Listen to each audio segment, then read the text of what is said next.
four things that I think affect our health in general: what we're eating, how we're moving, the quality of our sleep, and our stress levels. So Dr. Chatterjee, you're on an extraordinary mission in the UK, and you've created a show called Doctor in the House, a BBC show where you go into people's homes and help them transform their lives using functional medicine. Tell us, why are you doing this, and what do you expect to get out of this? This show, Doctor in the House, is a series of documentaries that's gone out on BBC television, and I think what my aim with this show is to demonstrate to people that actually no matter what condition you have, there are things that you can do with your lifestyle every single day that are going to improve it. Now look, sometimes you can reverse disease, you can absolutely prevent disease, but even if you don't have a label or a disease, actually making changes to your nutrition, making changes to your lifestyle can actually improve the way you feel. Whether that's just your mood, your energy levels, fatigue, all these things. And I don't think people really realize that. So I've been very lucky to actually have this opportunity. And whether it's type 2 diabetes, which I helped a lady reverse in 30 days, which 2 years on, she still does not have type 2 diabetes. Or whether it's fibromyalgia. Fibromyalgia pains went in 6 weeks, or anxiety attacks went down by 80% in 6 weeks, right? I used a different approach, well, Mark, functional medicine. I used that framework to help me look at these problems in a different way. So it's really kind of extraordinary when you think about the show. It's called Doctor in the House, and you literally go into people's homes, you stay with them, you watch them, you explore their house, you understand the patterns that are going on there. What exactly do? You go into the house and just hang out and look in their fridge, or cook with them, or tell us about how this all works. Yeah, well, it really depends on what that family's complaint is. So the first thing to understand is that I don't know when I knock on the door for the first time, I don't actually really know what's going on there. Okay, so I'm not involved with choosing who that patient is and what their problem is.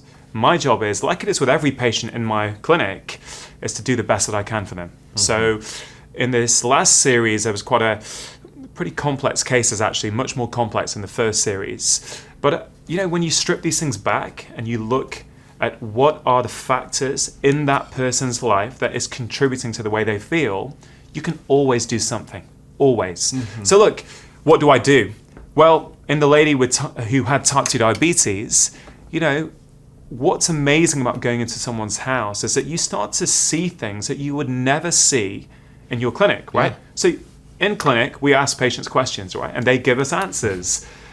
But the thing is that often they won't tell us the truth. And that's not because they want to lie to us. It's because they will filter the information that they think you need to hear. So what was happening in their house? I was seeing breakfast, lunch, dinner, nighttime snack. What is in their fridge? What are they really eating, rather than what they tell me they're eating? So on a personal level... So you do a fridge biopsy. I did a fridge biopsy. Yeah, absolutely. But not in every case, right? Not in every single case. But there was a few cases where I had to go in and actually really re-educate them on what should be in their kitchen. So when you went in there, what were you finding? We often as doctors don't get that window. Yeah. But it's extraordinary to actually see how people are living, their stress levels, whether they're exercising, how they manage their lives, what they're buying, what's in their cupboards, how they're cooking, when they eat. You get to see an extraordinary amount of information that tells you something. So what were the things that you found? Yeah, well, it's the things we know well, Mark, the things we talk about all the time, but it's always comes down to the same sort of things. In people's kitchens, there's too many refined and processed carbohydrates, breakfast cereals, refined breads that have sugar as an ingredient. It's like a double whammy, flour and sugar. Yeah, ready meals. It's like bread that doubles as cake. Yeah, exactly. And then you open the cupboards and you see all the soft drinks, the carbonated drinks, even the diet drinks. There is so much in there that I think sometimes we, in the health world, we talk about these things. We assume that actually the message is getting out there. But actually, you go out there in the real world and people still don't know how toxic these foods are for the way that their bodies feel, but also how their brains feel. So food was a big thing. And it always, it never ceases to amaze me how simple changes to someone's diet within days can impact the way they feel. Days, right? Within days. And as a doctor practicing medicine, we prescribe drugs. Yeah. And we rarely see drugs have that big an impact in such a short time. Yeah. Even in a long time. Yeah, well, and I think what's interesting for me, because I am on a mission in the UK, and I'm on a mission to help transform the way that the public view health. Because I think we see, we talk about the brain health, right? I think we see the brain as separate from the body.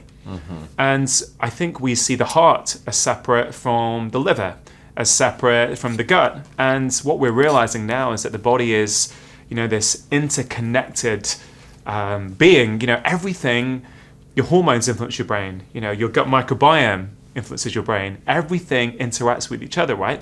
You're talking about going into people's homes and noticing things that cause brain damage. What were the things you found that were most affecting people's brains and cognition and ability to focus and be present? I think there's 4 key things that I saw in people's houses that were affecting their brain. And they're the 4 things that I think affect our health in general, and the 4 things that I think we've all got control over. So what we're eating, how we're moving, the quality of our sleep, and our stress levels. So the top 2 for me that I saw would be food and stress. Yeah. Okay? So I think stress is something that people often don't think about with their brain health. And I think it's a big problem these days. We're living in a society where we're overworked, we're underslept. We've got a constant stream of emails, tweets, Facebook. We're never switching off. And, for me, I find my email inbox stressful, okay? And we know that this kind of psychosocial stress raises levels of our stress hormone, cortisol. And cortisol damages our brain, or, if cortisol is too high for too long, it can, damage the cells in our hippocampus, which is where we lay down our memory, right? So I think if people really understood that, and we can help people understand that actually the stress in our lives is impacting our brain function. Yeah. And, I always talk to people, get 10, 15 minutes of me time every day, something, switch your devices off, just sit there, read a book, meditate, do some yoga, something, but just focus on that one task. I see that having profound impacts all the time. And I make it simple, Mark, for people. I have made deals with my patients before. They say to me, doctor, meditation, and I've heard about that, but I don't have time to meditate. Yeah. I said, okay, can you commit to 2 minutes a day? And they're shocked, right? Because they think I'm going to say they have to do 20 minutes a day. And I remember on the first series of Doctor in the House, I had a lady with menopausal symptoms, right? And her doctor wanted to prescribe hormones for her. She didn't want that. And again, in 4 weeks, we got her menopausal symptoms down from 15 out of 17 on the British Menopausal Society questionnaire, down to 2 out of 17. And a critical component of that was this kind of 15-minute relaxation in the evening. And I made a deal with her. I said, look, you have 4 minutes to brush your teeth every day, right? She goes, yeah. I said, why is that?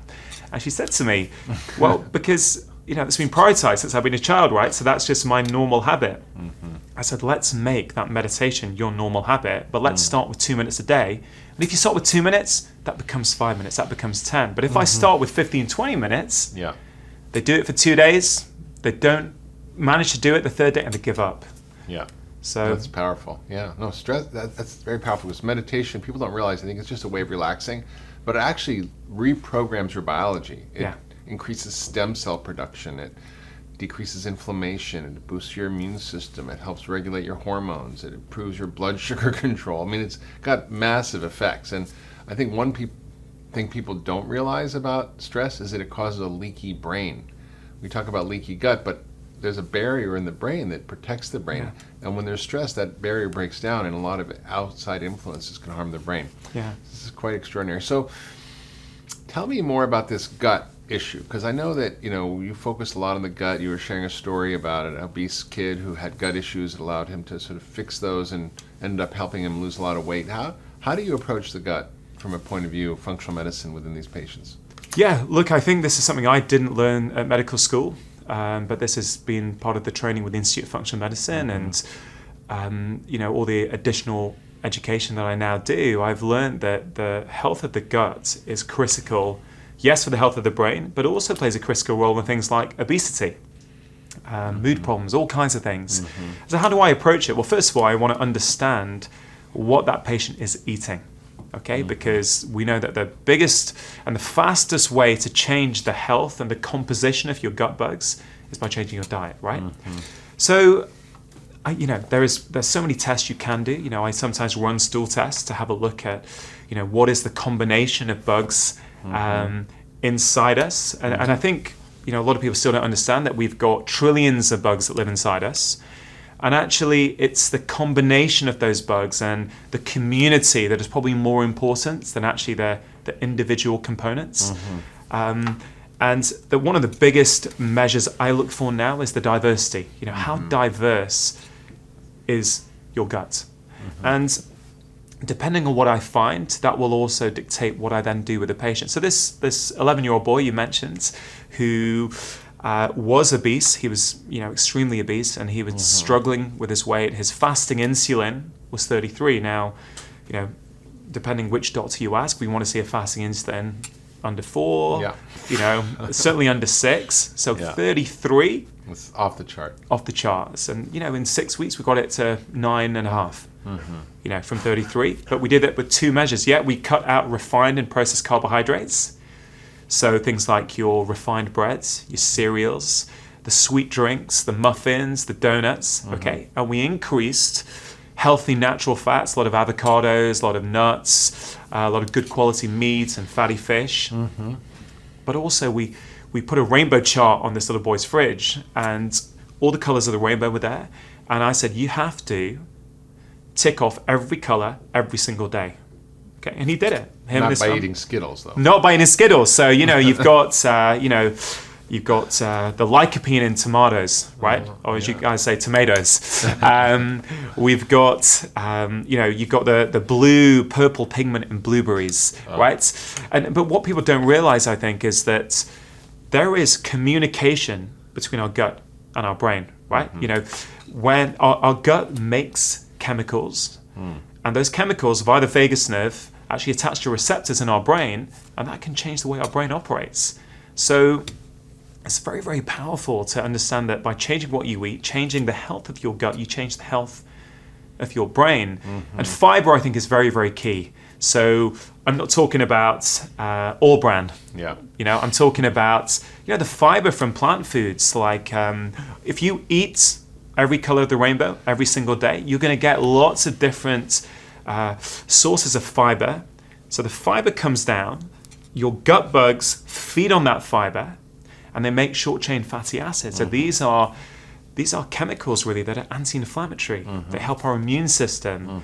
Some studies are showing they're anti-cancer. So it's really incredible just by increasing plant-based fiber in your diet.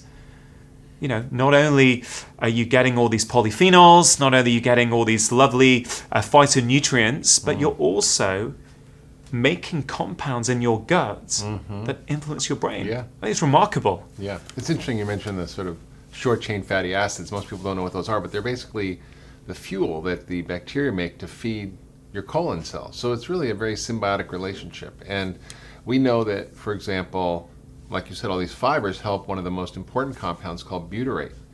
But when you eat wheat flour, which I don't mean whole wheat or regular wheat, flour is treated with a compound called calcium propionate, which is another short-chain fat that's very toxic and can cause ADD, behavior problems, autism, inflammation. In fact, in animal models, it induces autistic behavior when you inject it into the animals. So by eating all this bread and processed food, not only are we getting the sugar, but we're getting some of these really adverse compounds. So, a lot of people suggest that, this approach, functional medicine, is expensive, it's difficult, it's hard to do. If you don't have resources, how do you get it done? The testing, the supplements.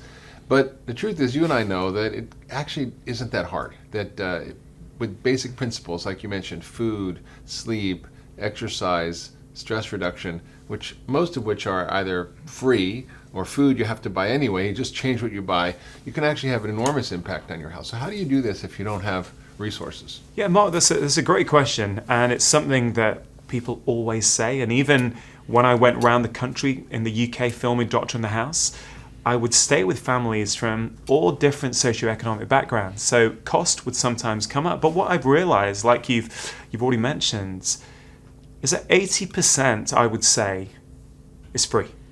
Right? 80% of what we need to do with our lifestyles, for most people, it is freely available to us.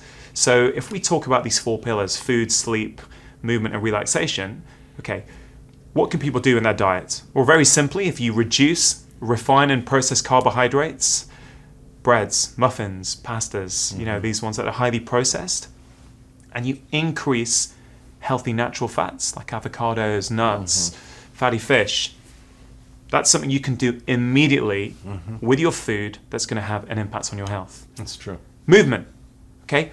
Whatever someone is currently doing with their movement, they can self-assess and go, am I moving enough? If not, maybe something simple like just putting an alarm on your phone once every hour to remind you to get up and walk around the block.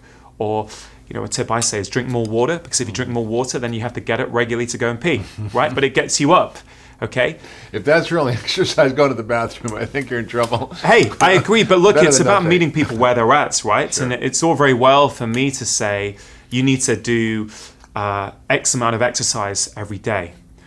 And that will work for some people, but I like to break it down and make it simple. Whatever somebody is currently doing, if they move more, Yeah, that's going to have an impact, absolutely. right? On their physical health, on their brain health. And I like the 10,000 step, that you target. I think it's a really good, easily measurable target for people. I've seen it with patients. They can get to the evening, they've only done 6,500 steps, and they're like, I'm going to go for a quick walk before dinner. So it's something measurable for people. But the other thing with movement is I think we've really neglected muscle and strength training. And I always talk to my patients, whether they're 20-year-old patients who want to get fitter and stronger, or whether it's a 75-year-old patient, I go through, and I'm there in the consultation room with them, showing them exercises. Because what I've realized, Mark, is that you can refer out to various specialists, but there's something powerful in that interaction with that patient. If I then take my jacket off and say, hey, look, what about this? Can you do this? And I will do that in the consultation room with them to inspire them, because our job, I believe, is to inspire a patient when they walk out, to make them feel, I can do this. So you drop down to 50 push-ups in the exam room? Hey, I have done that, but no, sometimes I've got patients, let's say a 72-year-old lady I had in clinic a couple of weeks ago, and she was nervous. I said, okay, well, look, I've got this thing that I call a 5-minute kitchen workout, right, that I teach people to do in their kitchen. So I try and remove the obstacle of paying for a gym membership, getting a personal trainer. Hey, look, I love the gym, and people like having a personal trainer. That's great. But I'm saying you can do a 5-minute strength workout in your kitchen every single day. And a recent couple I treated, right, I think they were in their early 60s. They hadn't done any form of strength training for maybe 20, 30 years. And they were concerned about their brain health. Okay, and they said, well, doctor, what can I do? And I explained to them how strength training is very important for their bodies, and how exercise in general, but strength training also increases levels of BDNF, brain-derived neurotrophic factor, which is like Miracle grow for your brain. Exactly, miracle grow for your brain. Who doesn't want miracle grow for your brain, right? And they were nervous, so I showed them what they could do in their kitchen. Just 5 simple exercises: a wall press up, a kitchen worktop dip, right? And I showed them and I talked them through it. And when they came back a few weeks later, they said, Doc, we were scared, but we started doing it in the kitchen. And within 2 weeks, they were doing it 7 days a week in their landing upstairs while their evening bath was running. So this is a couple in their 60s, no strength training at all, but by showing them that it is free, it is simple, and it is doable, they felt great, and they started doing it every day. And I think every single patient has the ability to do that. It's true. I mean, I often do what I call the 7-minute workout. So it's 2 minutes longer than the 5. And it's all you need is a chair. And your own body. And it's powerful. And it's a high-intensity workout. It's strength training. And it's portable. And you can do it anywhere. And it's extraordinary, the power of that. I hadn't done a ton of interval training. And I do this bicycle loop where I do it in about, usually 55 minutes. And all winter I didn't ride my bike, and I did this 7-minute training. And when I started riding my bike in the spring, I was riding 5 minutes faster day one. Yeah. which was sort of striking to me that my body responded that easily and quickly. So it's very powerful. But I was going to say, Mark, sleep is something that I don't think people realize how important sleep is. And if we talk about brain health, and we talk about the beta amyloid protein, this protein which accumulates in our brain in conditions like Alzheimer's disease, we know that when we sleep deeply and we sleep for long enough, actually our body processes a lot of this waste that builds up, including beta amyloid protein, and clears it out. So if we're Like your brain only detoxifies at night. Exactly. And what I think is so powerful about that is if you explain that to a patient, so you give them the science that they need to understand how important that sleep is. So it's not just about, hey, you need to sleep more, right? Because everyone knows that. Okay, but how are we going to help our patients sleep better? The first thing is we have to explain to them why it's important for them. Okay? If we've done that, then often all someone needs to do is prioritize their sleep. Okay? For many people, that's all they have to do, because in the world that we're living in today, okay, if we're not prioritizing sleep, sleep tends to fall by the wayside. There's too many temptations, with Netflix or whatever. There's so, and I'm as guilty as anyone, right? Of being tempted. So sometimes all people have to do is, and I say to them, look, what about for the next 7 days? All you do is you go to bed half an hour a night earlier and tell me how you feel in 7 days.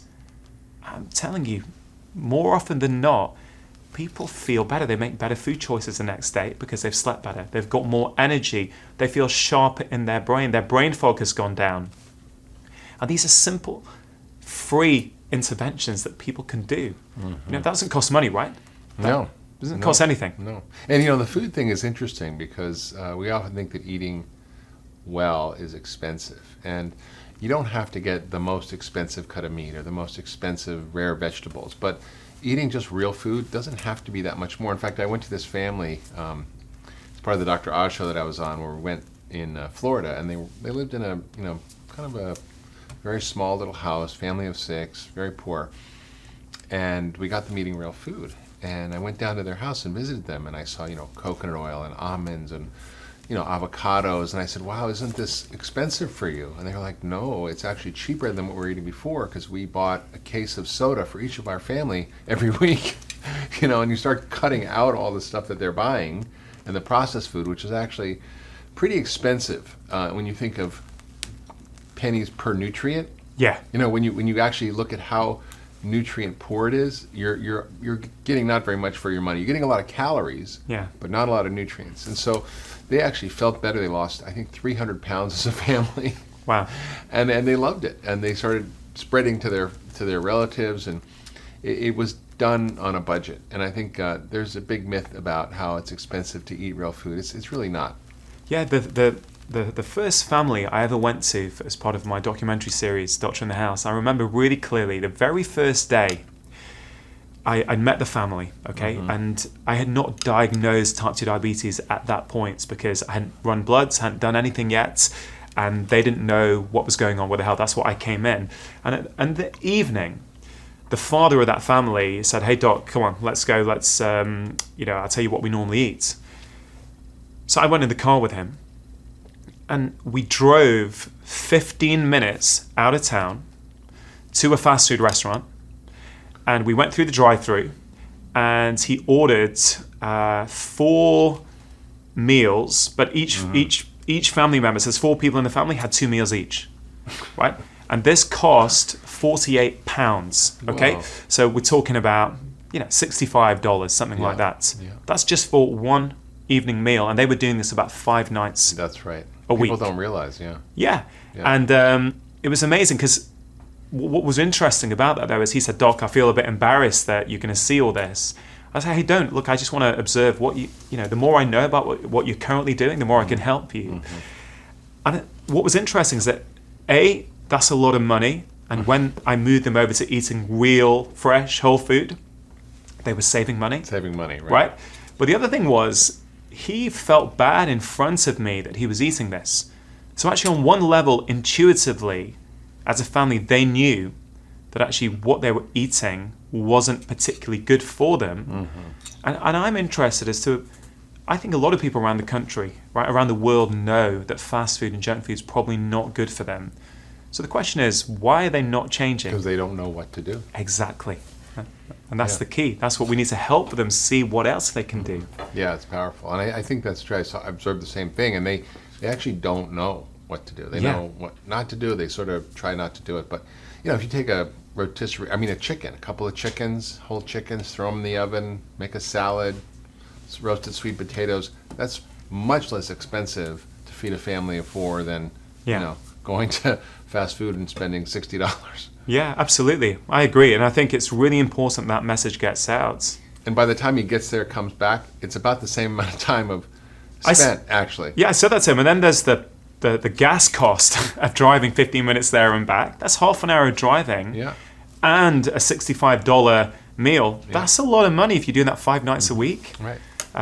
So it's really remarkable. Yeah. And I think a lot of time in the wellness community, we often don't think that actually, or we don't have that realization that there's actually a lot of communities out there who don't know this and need help and understanding. And something I feel incredibly passionate about. I don't know what it's like in the US, but in the UK, a lot of doctors will say, patients don't listen. They don't listen to what we tell them. And I've got a problem with that because I genuinely believe that people don't want to be unwell. And if we can explain it to that patient in a language that they understand that it means something to them, I find by and large people want to make that change. They do. But if we do this, right, if you've got 10 minutes with a patient, right, or 15 minutes or 20 minutes, and you say to someone with type 2 diabetes, right, which we know can also affect your brain, the blood sugar, right? But if you say to them, you talk to them about medication, about what you need to do and what drugs you're going to need to be on. And right at the end, you say, but also if you can just change your diet, lose some weight, that's going to help you. That's very different from starting off and saying, hey, you've got this condition, right? Yeah, we've got some drugs, but look, there's plenty you can do with your lifestyle. I'm going to teach you, I'm going to show you what you can do. Are you interested? I tell you, people say yes, right? So I think it's the way that we don't prioritize it as a profession. We assume patients won't do it. Yeah, sure. We say, well, I told them to lose weight and eat better and exercise, and they didn't do it. I'm like, how helpful is that? Eat better, exercise, I'll see you in 3 months. If that doesn't work, we'll use drugs. Well, that is not good medicine. Exactly. Right? So I think we can make a difference. We can change people's health, and people want to get healthier. People want their brains to function. Who wants to wake up with brain fog, right? Nobody wants that, right? Because it impacts not only their health, but it impacts their relationships with their spouses, with their children, with their work colleagues. That then causes more stress. Stress raises cortisol. Cortisol starts to damage your brain, and you're in this vicious cycle, right? So what we need to find is the lever to turn for that patient to start, instead of a negative cycle, let's start a positive cycle that helps feeding more and more health. Yeah. So Dr. Chatterjee, how do you keep your brain healthy? What do you do every day to maintain your health? I mean, you work hard, you travel, you're on a TV show, you have a clinic. I mean, it's not easy, right? It's not easy. Family, 2 kids. Yeah, you're right, Mark. It's not easy, particularly when traveling, because when you're in your own environment and you've got everything surrounded by you that actually helps you stay healthy, it's okay. But obviously, I'm traveling at the moment, traveling out here to see you and do our filming, and it is incredibly difficult. So what do I do? Okay, first of all, I'm prepared. Okay. I remember you saying it a few years back about don't get yourself in a food emergency, right?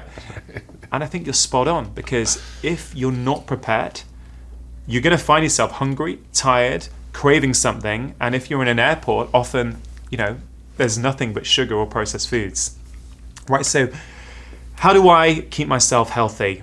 Because I do live and breathe this myself, okay? So again, I talk about food, movement, sleep, relaxation. Food. I will eat whole, real food pretty much every day, even when I'm traveling. Did I do that 6-7 years ago? No. Okay, it was a slow process. Was it hard at first? Yeah, it had its challenges, but now it's normal for me. It's automatic. It's automatic. I'm not even tempted anymore. My taste buds have shifted, right? I've retuned them in to what whole natural food is. So I will eat that every day. I will carry with me, I'll take tins of wild salmon with me when I'm on the road. It'll be in my backpack just in case I'm hungry. I can peel it open and have something, right? I will make sure that I work out every day, even if it means from my bed, if I just hit the deck and do push-ups and tricep dips and squats, right? Sometimes that's all I'll do, but it all helps. It doesn't have to be a 1 hour gym workout. Little bits can really help. I will prioritize sleep. Okay, that's something that changed for me maybe 2 or 3 years ago. As doctors, we're trained, who needs sleep? Stay up all night, be on call, look at babies. But I would genuinely switch off at home. I will switch off maybe at sort of 8:30. That's my cutoff. I will put my computer off. I won't answer emails. I often won't take calls after that time. And I will get to bed early, because I find when I do that, everything else gets easier. But my weak spot, the one area I struggle with, is the stress piece, because running around trying to do multiple things, I find it tricky. But I tell you, when my son was 3 years old, when he was a bit younger, I remember he wouldn't sleep very well.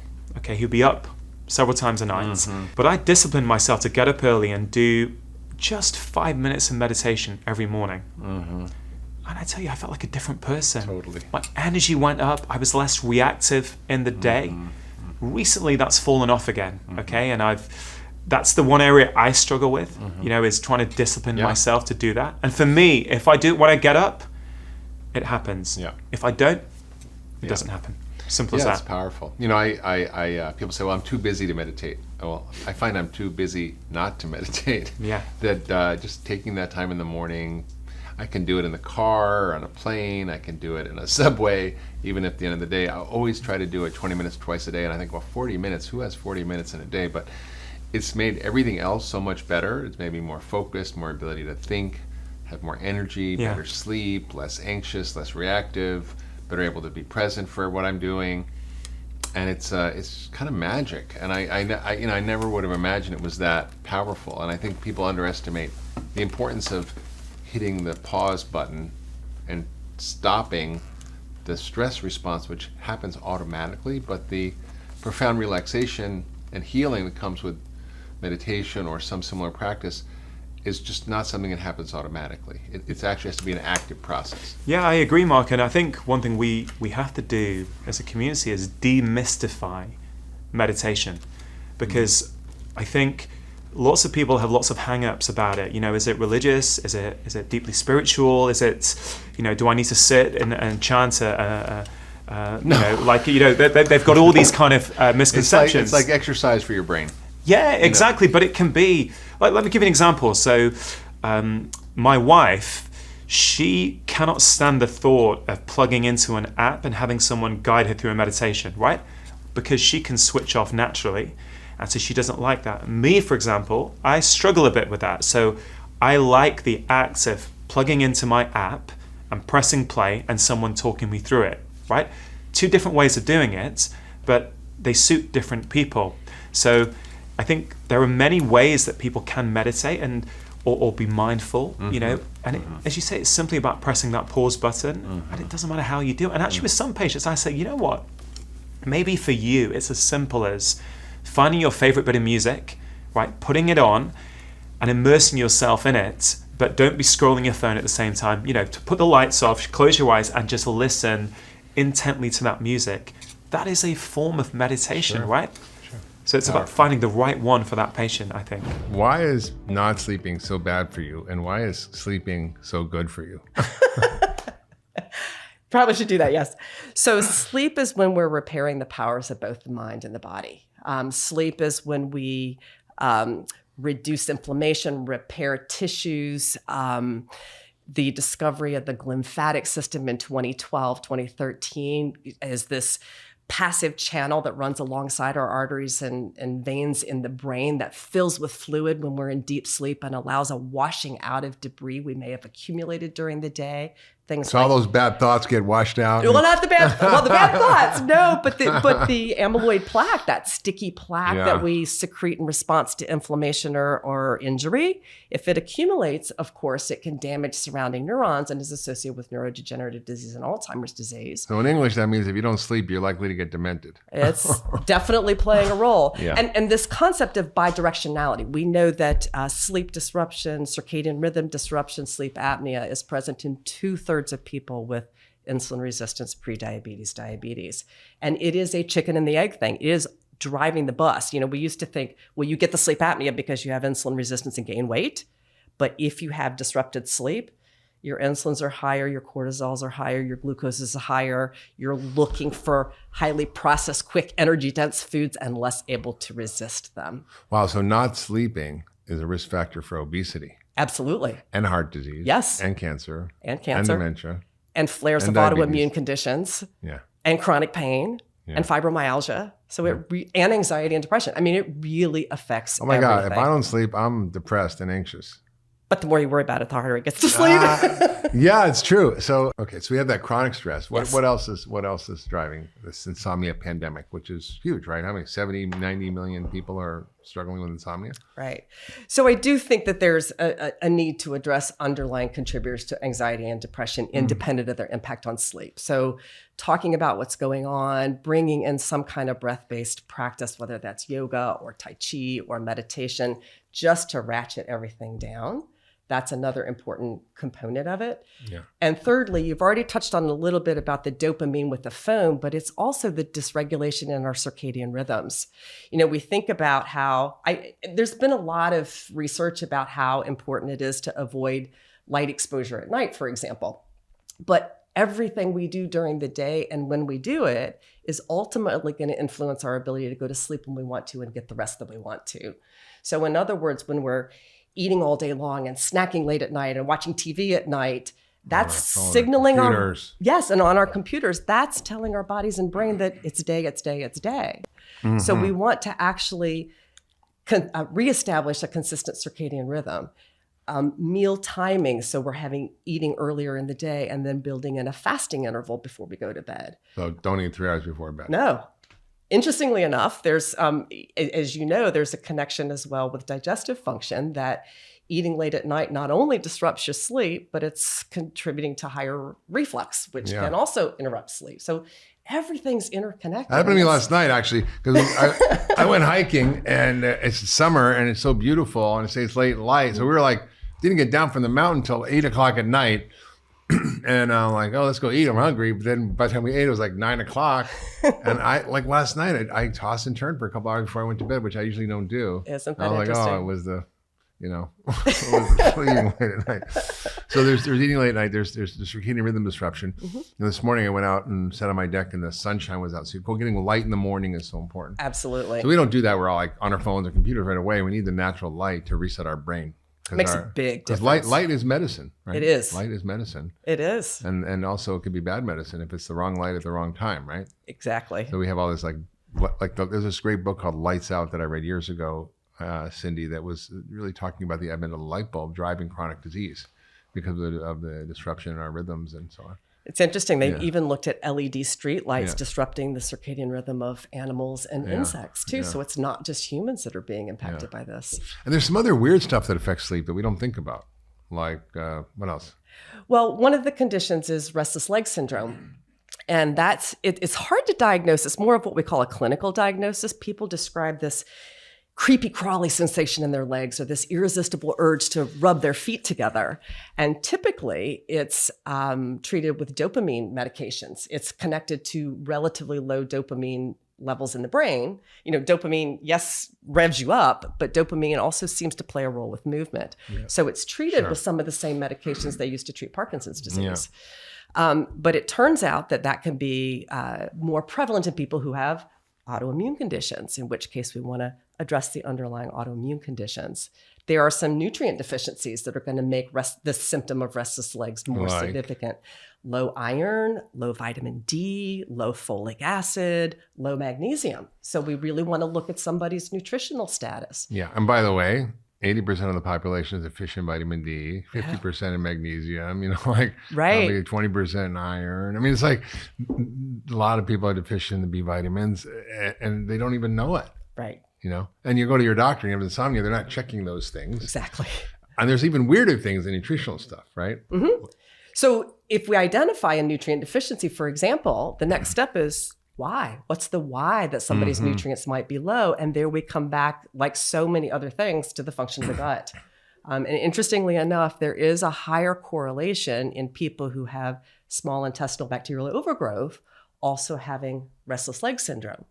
Maybe because it's contributing to ongoing inflammation, maybe because it's also contributing to difficulty absorbing those nutrients from your food. Yeah. So we're even going to go a step further and say, is there an underlying issue with digestive function, absorption, and assimilation of nutrients that are So if your critical? gut's a mess, it can also cause insomnia. Absolutely.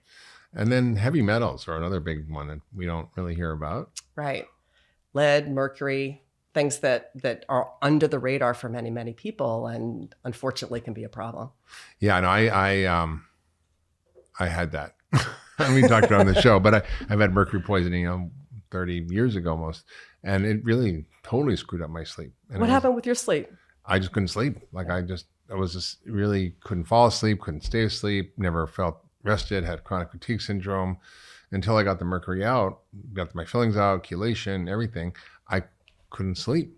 And it really took a long time to reset that. Okay, so we've got all these different things that traditional medicine is ignoring: the hormonal fluctuations, the gut issues, heavy metals, nutrient deficiencies. I mean, doctors know about sleep apnea, but they often miss it in thin women because that's not the archetype of someone who actually like the Pickwickian figure with, huge belly and a thick throat and size 17 neck. I mean, so there's all these issues, and yet, this continues to be such a struggle for so many people. And the traditional treatments really are just stopgap. They don't really address the cause. So in functional medicine, the way we think about things is to look at some of these other factors. So in your practice, Eddie, how do you start to dig down? What are the kinds of diagnostic things you look at differently? We talked about all these different factors, but how do you identify what's the problem in this or that particular person? Well, I think it's the time to take a history and really understand all of the other interconnectedness that could be going on. For example, somebody with sleep concerns might also have digestive concerns, and then we might be thinking about assessing their digestive function, looking at a nutritional assessment. But I think there's a time and a place, and there's tremendous value in screening somebody with a portable sleep study, because that gives you a tremendous amount of information. And we're using it, yes, to diagnose sleep apnea, but also to say, how often do you wake up during the night? How much percentage of time are you spending in REM sleep and deep sleep? Are you tossing and turning all night long? So it can give us a tremendous overview in terms of somebody's sleep throughout the night. And from that, we can also decide, okay, what else do we need to explore? And then we do some testing, right? You can look at nutritional levels. You can look at these vitamin D and magnesium and folate and iron studies. You can look at obviously the sleep apnea test, and there's home tests now you can do that are really great. We look at heavy metals, right? And the hormones. We can really get a sense of what's going on with hormones for people. If their estrogen and progesterone's all out of balance, it just happens in menopause. You see a lot of sleep issues. Heavy metals, like I said, we can test. So there's a lot of ways we can diagnose using functional medicine testing that you don't really get with traditional doctors that can help get underneath things. So tell me about this patient you had, because it sort of speaks to a lot of the issues that we're talking about, and it gives you a little unusual approach to insomnia, something you wouldn't really get from a traditional doctor. Right. So this is somebody that, and one of the things I want to plant the seed for is sometimes we start with what we think is the most likely issue, and we gradually uncover more potential contributing issues and peel the layers of the onion. And this was a woman that I had known for years. She was pretty healthy in terms of her lifestyle. She exercised. She wasn't overweight. She ate a healthy diet. She didn't drink any alcohol. She was treated with antidepressants. She was on a serotonin reuptake inhibitor and Wellbutrin for her depression. And she was also on hormone replacement therapy. She was postmenopausal in her 60s. And she started complaining of fatigue and difficulty concentrating and just felt scattered. And by Sundays, she would have the need to take a 3-hour nap. So, well, that's unusual. So we did some of the usual testing for causes of fatigue. We tested her thyroid. It was okay. We looked at her iron levels or sugar levels. They were okay. So I decided to screen her with a sleep study. And it turned out you would not have looked at her and said, oh, yes, she is the poster child for sleep apnea. She turned out to have one of the most striking positional components to sleep apnea I've ever seen. When she was on her side, her sleep was normal, but when she was on her back, she had respiratory events that count as either a slowing of airflow or a stopping of airflow more than 60 times an hour. Wow. She stopped breathing 60 times an hour. Yes. Like once a minute. That's a lot. No wonder she was exhausted, right? So when you see a positional component like that, I have people who don't want to do a sleep study because they don't want to, I'd never wear that stupid mask. But for her, we said, okay, well, let's start with retraining you to learn to sleep on your side. And she tried that. There's some commercially available positional devices. There are all kinds of strategies you can do. There's a very, very sophisticated technology called the tennis ball yes. strategy, where you sew a tennis ball into a T-shirt on the back. So if you roll over on your back, it makes you flip over to your side. Or the fanny pack with the pillow stuffed in it. Yes, Yeah. There's all kinds of strategies you can do. And of course, it's big business, right? You can buy a slumber bump or a bumper belt. Oh, I didn't know they had those. That's good. I was on the tennis ball track. Even more sophisticated, there's now a biofeedback device that's a strap around that vibrates when you roll on your back. So it's sort of autogenic nighttime training to get you. So that's what she used, interestingly enough. And it helped a little, but she was still tired. So as we're peeling the layers of the onion, she had some digestive symptoms, a lot of bloating, a lot of discomfort. And we had done a full sleep study. She had restless legs and periodic limb movements. Mm-hmm. She turned out to have a very abnormal breath test for small intestinal bacterial overgrowth. That means bugs growing in your small intestine where they really where they don't grow. belong. Right. Which can cause inflammation. Absolutely. And low iron. Her iron wasn't terribly low, but one of the sidebars here, I think the other thing we do in functional and integrative medicine is understand the difference between a normal blood test, I should put, quote, normal blood test, and an optimal blood test. Yeah. Ferritin's a classic example of that. Ferritin looks at your total tissue iron. And I think how much iron is in your iron bank in your body? In your iron bank, your iron stores, right. And normal can be anywhere from 15 to 250. Yeah. So it's a big range. It's a big range. And what we know the threshold is for somebody who's got restless leg symptoms is you actually don't want to be normal. You want to be over 100 because there's some evidence, even comparing it head to head with those dopamine drugs we mentioned earlier, getting somebody's ferritin over 100 was as effective as the dopamine medications. That's amazing. That's amazing, right? Yeah. As simple as correcting a nutrient deficiency, not to the normal range, but the optimal range for that condition. Yeah, what's interesting is, if heme iron is the best absorbed kind of iron, but that usually comes from meat. Right. And if people are vegan, the plant forms of iron aren't as well absorbed. Right. And you often see very significant iron deficiency in these patients, especially women who are menstruating. And I think that, I learned actually in traditional medicine that ferritin was connected to sleep. Actually, interesting. Yeah, I learned that at a lecture on insomnia that I went to by some drug company. That's great. I was like, well, that's interesting. But yeah, I think it's something that's often overlooked, and it's an easy blood test to check your ferritin, which most doctors won't look at. And Mark, I think from the internal medicine standpoint too, it's equally important to say, don't just correct the iron, figure out the why. Right. You don't want to miss she got blood colon loss cancer. somewhere. Absolutely. She got a stomach ulcer. Is she just menstruating heavily? Does she have a bladder cancer? Like something, right? So I think that's really important. You're right. Just don't look at the symptom, look at the cause. Right. Because low iron is a symptom. Right. It's not a cause, right? Low iron may cause insomnia, but what causes low iron? So that's what functional medicine does. It keeps going upstream. And you said something a couple of times that I just want to come back to, which is peeling the onion. So one of the principles of functional medicine from our mentor, Sid Baker, who is this cool old guy, Yale professor, erudite, super smart, one of the most thoughtful men in medicine, people in medicine, period. And he said, we have the TAC rules that help us to determine how to figure things out. One is if you're standing on a TAC, it takes a lot of aspirin to make you feel better, right? Take out the TAC. So if, the bacterial overgrowth is causing the restless leg syndrome, you can take a lot of these traditional medications, but it's going to take a lot of medication to make it go away. Or if you fix the bacterial overgrowth and that'll help. But then also if you're standing on 2 TACs, taking one of them out doesn't make you 50% better. So she had bacterial overgrowth and she had iron and she had the positional thing. So it's like usually 3 or 4 or 5 things. And the problem with medicine is we are so focused on the one thing, know. There was one other piece related to her story that I think is also important to call out. Addressing all of those things, her sleep quality was still not what she wanted to be. So we had a conversation and she relayed the fact that when she was growing up, Things were pretty unsettled in her home of origin. There were a lot of late night parties, a lot of noise, and bedtime became a time where she didn't really feel safe and quiet and comfortable.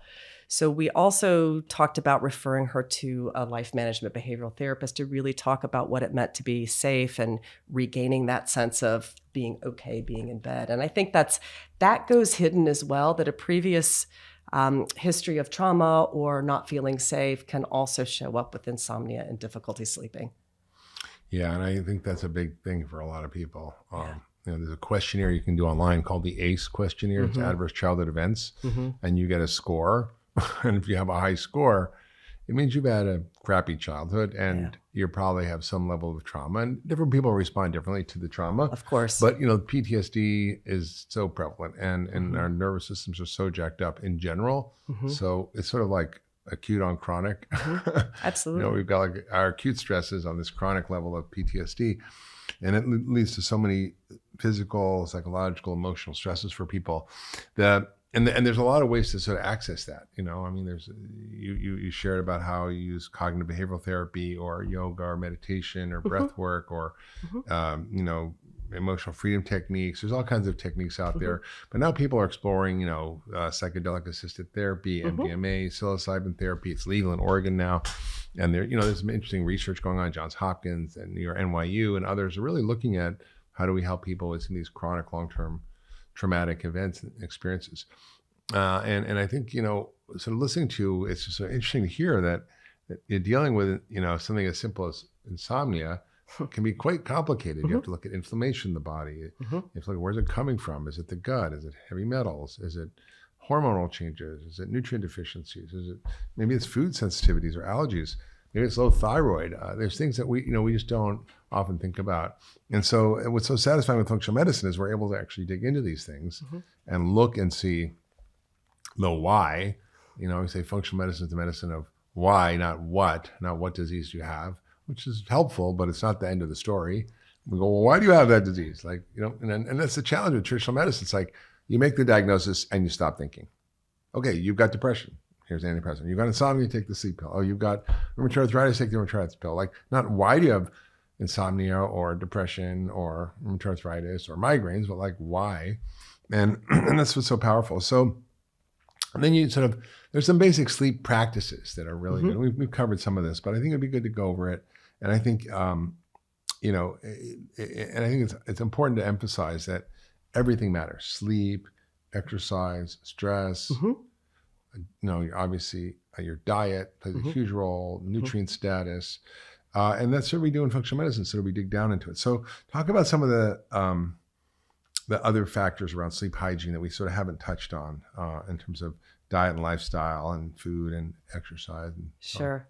I think first and foremost, we have to recognize that sleep, you and I trained in an era where sleep deprivation or how little sleep you could get by on was a badge of honor. Yeah. So we need to shift that internal dialogue that we all have that, if I'm sleeping, I'm wasting my time and I'm not getting my stuff done. So first, honor the importance of sleep for your overall health and well-being, and even your ability to stick to your intentions around choosing healthy foods and sticking to your exercise plan. Then create a sanctuary that's really conducive for rest and relaxation. Dark, quiet, cool, ideally electronics out of the bedroom or turned off if you can. Getting rid of all of the light exposures, even your chargers, that had that. Yeah, like those lights, those red, green lights on different devices. I'm like, that drives me crazy. I had a patient who told me she traveled around with black electrical tape whenever she went to a hotel, and she would put it over all the little light sources in the hotel room. I travel with eye shades because you never know where you're going to be. Yeah. So those two, quiet, calming. And I think this idea that you go, hop in bed and turn it off like a switch, that doesn't work either.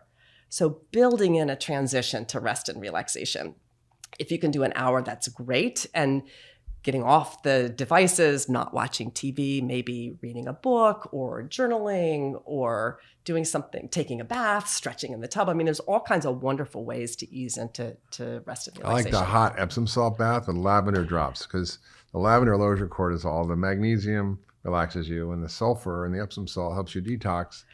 That's And my then when favorite as well. And then you go to your cool bedroom and you do your legs up the wall yoga, Yeah. restorative yoga position, and Yeah. bingo, you've got your transition to rest and relaxation. So powerful. And alcohol obviously is a big factor for people. Yeah, that's a tough one. That's a tough one. So the rough analogy is this. It's funny, when they asked partners of people with insomnia, how many of them were suggesting that they have a drink to go to sleep, it was about a third of them. So people think alcohol is going to help you sleep, and it might make you fall asleep. But then as it clears out of your system, there's an arousal. It can exacerbate hypoglycemia. It makes you wake up. It's going to make sleep apnea worse. If you're a woman in midlife, oh boy, it's a bladder irritant. It's a hot flash trigger. So it's really affecting sleep in a lot of ways. The rough equivalent is there's about an hour of sedation followed by an hour of arousal. Yeah. Yeah. So if you had a glass of wine at 6 and you go to bed at 10, it's probably not going to impact your sleep as much as if you have 2 glasses at 8, or like your late dinner last night, if you had a glass or 2 of wine. I had a beer. Yeah. It has another impact on your sleep. I just noticed it. Actually, I had an Aura ring for a while. And I was tracking my sleep. And I noticed whenever I drank, my sleep's pattern was so disrupted. Yeah. Quality of sleep, the depth of sleep, the amount of REM sleep, deep sleep, snoring, all that. Isn't It's that really interesting? fascinating. And then caffeine also is another big one, right? Yeah, absolutely. And we're all different in terms of our caffeine metabolism ability. Some people are really fast metabolizers. I happen to be one of those. But if you're a slow metabolizer, half of your cup of coffee from noon could still be in your system at 9 o'clock at night. And most of the time, we're not thinking back to that noon cup of coffee. With food, it's really about quality, quantity, and timing of food. It's all three. Yet another area that's impacted with the health of the gut microbiome is sleep. And data is suggesting that people who eat a wide variety of colorful fruits and vegetables tend to have better sleep quality, whereas a highly processed standard American diet is associated with more sleep disruptions and less deep sleep. So quality matters. We already touched a little bit on the timing of eating. So eating your calories earlier in the day also helps re-regulate those circadian rhythms. So the clocks in the brain and the clocks in the body that are ideally going to be working in sync with each other, they're influenced by light, by movement, and by food. So when we line all those things up during the day, it's going to help us get the rest that we need at night. So important. This is such good information. Let's talk about what are the challenges that you see in your clinical practice around women and sleep, and what are the main reasons that you're finding? And some of them are unexpected. Right. And then let's go into how there would be traditionally approached by conventional medicine, and then we'll dive into functional medicine. Sure. So I think the first thing is that some common sleep conditions like insomnia and restless legs, they disproportionately affect women, and they can have a connection to lifestyle. Sleep apnea, interestingly enough, gets underdiagnosed for women. And there's a lot of reasons which you can dive into it, but some of it has to do with stereotypes on the part of clinicians of thinking about sleep apnea being a man's condition, Some big, especially if heavy they're old overweight. guy, right? Especially putting weight on 300 pounds, around. right? Yeah. But lean women can get sleep apnea too, and it may show up very differently. Yeah. There's also the idea that when we look at times of hormonal fluctuation for women, whether that's before their periods or during pregnancy or the postpartum or the menopause transition, that can also cause an uptick in disrupted sleep. So hormone balance and regulating hormones can play a huge role in improving sleep quality. Yeah. And finally, disproportionately in the past, caregiving demands have fallen on the shoulders of women. And I think that really became manifest or evident during the COVID-19 pandemic when you saw a bigger proportion of women than men experiencing an uptick in insomnia, anxiety, and depression. So they're all interconnected. Yeah. So women take on the burden of the families. They often, especially during the perimenopausal years, become the sandwich generation between raising their kids and taking care of their elder parents. And you're kind of in the middle of that, a little bit toward the tail end of it, but you kind of went through that. And it puts a lot of stress on women. Also, I think there's some unusual causes of sleep that get missed by traditional medicine. And so, like, if you were a woman and you went to the doctors, like, I'm having insomnia, what are they going to tell you? They'll probably tell you to take a sleeping pill. A little Ambien. Little yes. Valium, right? Or maybe they'll give you an antidepressant, right? Right. And of course, those come with side effects. They're Absolutely. addictive. They impair cognition. They have all kinds of long-term effects. I mean, the benzos or things like Valium and lorazepam or Ativan, they may lead to increased cognitive problems like dementia when you get older. Ambien, you know, we heard all the stories about people wandering around doing stuff they shouldn't do in the middle of the night. And it's unfortunate that there are other things too that traditional medicine misses that affect sleep. You talked about the big ones, which are the stress and the sleep apnea and the hormonal issues. But there's really more that we know about sleep disruption. And the difference with functional medicine is that we tend to take a detective approach. We don't just stop at the diagnosis. Insomnia is a symptom. It's not a disease. Right. And so we go, oh, I know it's why you can't sleep. You have insomnia. No, that's just the name of it, silly. That's not the cause. And so we kind of have a different approach. And over the years, you know, there are things we've really uncovered in functional medicine that play a role in sleep that are mostly ignored. And so you shared a little bit about it earlier when we were chatting, but what are the kinds of other things that we see underlying the root causes of insomnia? So if we think about insomnia, about 80% of people who develop chronic insomnia, there's an initial inciting event, but it leads to a stressful event, for example, and their sleep. Like a death or a divorce. Right, or a transition with the job. And I think the pandemic has contributed to it as well. Yeah. But then what happens is there's this upregulation of the HPA axis and this chronic What's that? overproduction of cortisol. is hypothalamic pituitary adrenal axis. So it's the brain's command center that tells the body what to do. Absolutely. So it's that connection between what our brain is registering as a threat and how that impacts our need to respond to that threat by pumping out these hormones that then in turn keep us ready to deal with a threat that may not be there anymore. So basically, if you're in fight or flight, your job isn't to go take a nap. So it is not. It's to stay on alert it's a run. and wait for the next thing that's going to threaten you. Right. So that activated sympathetic nervous system is huge. And our culture just does that. Absolutely. The phone is like a dopamine pump.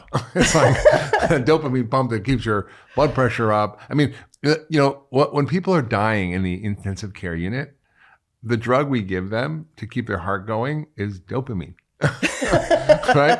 And that's what a great analogy. And so it's like at the very end of life, like if everything else, epinephrine failed, everything, you give dopamine because it's so powerful at keeping you awake and alive. And so everything in our life is the sugar, the phones, all the news, it's just we're constantly in a dopamine barrage.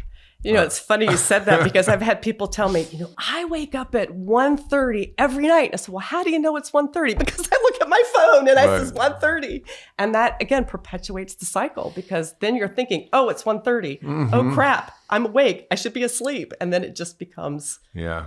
The best thing I ever did for my sleep issues, because I struggle with them as well, is putting my phone and my watch off, just taking everything out and not knowing what time it is. And just letting my body do its thing. I think that's brilliant, Mark. And even sleep trackers, for some people, it can be a double-edged sword because you're thinking, okay, what's my tracker show me? How well did I sleep last night? So it's that learned pattern.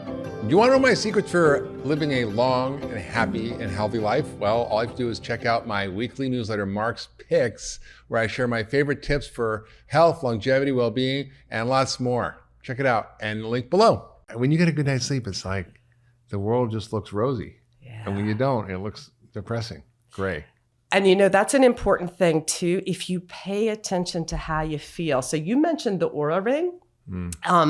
People ask me, how good are these trackers for telling you about your sleep? They don't diagnose a sleep condition, but sometimes you can gain some insights. For you gave a great example of this. You found, oh, look at this. When I've had alcohol, my sleep is not my sleep is not as good. Variability, everything. And then you pay attention, well, how did I feel the day after? Yeah, I was more tired. Yeah, I was more irritable. I was looking for different foods. So I think the more you build that internal awareness of that connection between your sleep and how you feel the next day, that's a win. If you love that last video, you should check out the next one for sure on getting to the root cause of all disease. Our behavior is the master conductor of all our internal rhythms. This is good news because it means that we are not at the mercy of our genes. Our behavior and the things